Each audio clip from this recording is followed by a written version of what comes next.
สบายดีพี่น้องหมดทุกคนเนาะมื้อนี้จะพาพี่น้องไปฮู้จักกับเมืองหนึ่งที่แขวงหลวงพระบางเนาะซึ่งเมืองนี้เขาก็บ่ได้มาเป็น10 กว่าปีแล้วเนาะเมืองนี้แต่ก่อนเคยเป็นเมืองแห่งการเฮ็ดนาเฮ็ดสวนเนาะและมีหมากไม้หวานๆแต่ว่าปัจจุบันภาพมันจะเปลี่ยนไปหมดเลยเนาะก็คือกลายมาเป็นเมืองแห่งยางพาราเนาะเป็นจังไดเอาไปเบิ่งว่าเมืองนี้เป็นจังไดบงบ่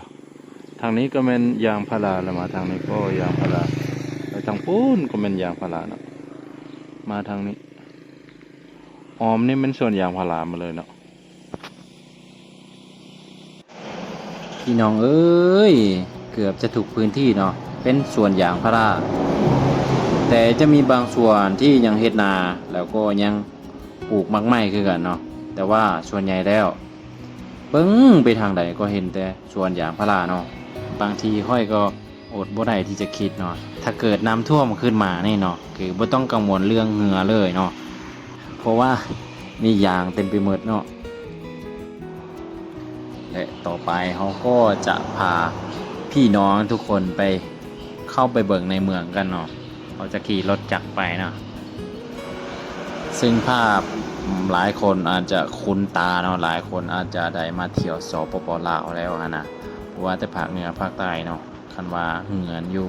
ฝั่งทางคันว่าอยู่เมืองน้อยอย่างจังซี่มันก็จะเป็นเหมือนลังสันเดียวเป็นส่วนใหญ่เนาะ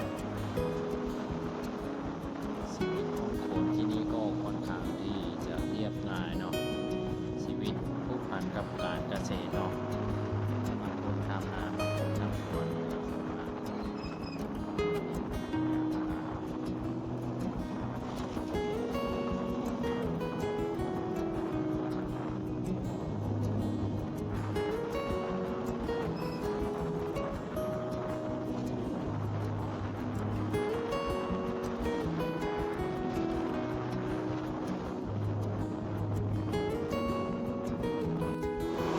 ซึ่งประชากรอยู่เมืองนำบาแขวงหลวงพระบางก็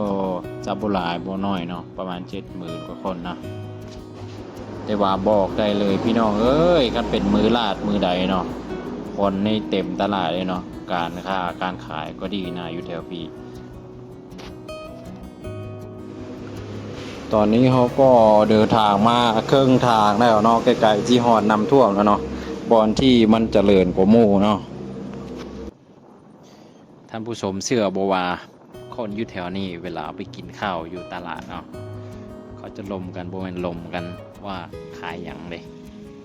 เขาจะถามว่าขายหยังเดือนนี้ได้จักกิโลเนาะ แล้วตอนนี้เขาก็มาฮอดน้ำท่วมเป็นปีเรียบร้อยเนาะเพราะเส้นทางมันก็จะบ่ดีจังซี่เป็นเรื่องปกติเนาะ เมื่อเขามาฮอดน้ำท่วมแล้วก็จะมีวัดวาอาห้ามเนาะมีเฮือนปากโรงแรมเนาะผู้ใดเอาปูมาก็สามารถเข้าไปนอนได้เลยเนาะตอนนี้เขาก็มาอยู่ที่ตัวเมืองน้ำท่วมแล้วเนาะตัวเมืองมันจะบอก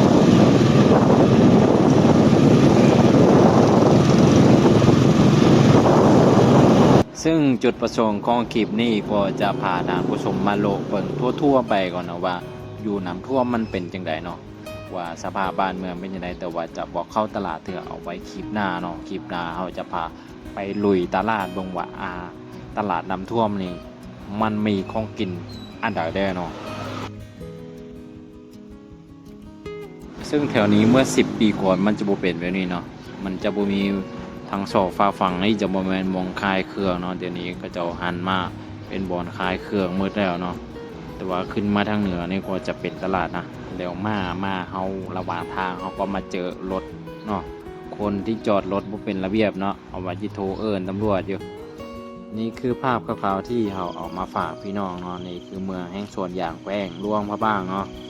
จากทุ่งนาและสวนมากไม้ในอดีตสู่การเป็นเมืองสวนยางพาราเกือบทั้งหมดเนาะ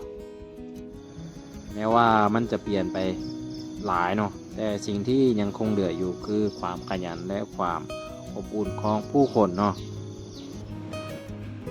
นี่คือชนยางทางหลังบ้านเขาเองเนาะเห็นบ่แต่ว่าบ่แม่นของเฮาเนาะ ของเฮาจะแม่นดินอยู่ลุมนี่ปลูกมังไม้เนาะปลูกมังไม้ปลูกมังเงาะปลูกมะกระทันปลูกมังพุกไปจะได้เรามื้อหน้าเฮาจังเขา ไปถ่ายว่าทางหลังเฮือนทางหลังส่วนหลังบ้านเราจะมีอย่างเนาะถ้าพี่น้องมีโอกาสก็อย่าลืมมาเที่ยวกันเนาะอย่างน้อยซื้ออย่างประทานก็จะมียางพาราติดไม้ติดมือกลับเนาะคลิปนี้ขอลาเพียงเท่านี้เนาะเจอกันในคลิปต่อไปเนาะขอขอบใจเนาะ